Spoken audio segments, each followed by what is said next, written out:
Здравейте, мили дечица! Сега затворете очички и аз ще ви разкажа една приказка за зайчето и изгубената звезда. В една тиха гора, под високи борове и блестящи светулки, живееше малко зайче на име Лили. Всяка вечер Лили гледаше небето и броеше звездите преди да заспи. Една нощ тя забеляза нещо странно. Една звезда липсваше. Небето не можеше да е тъжно без своята звезда.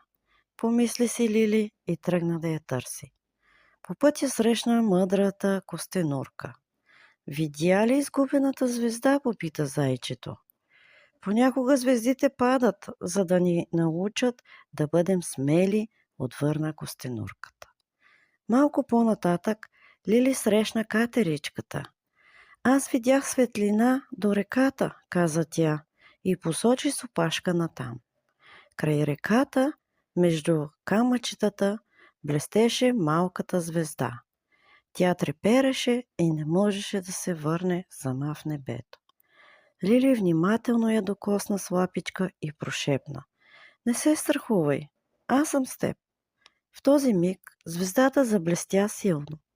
Издигна се нагоре и отново зае мястото си на небето.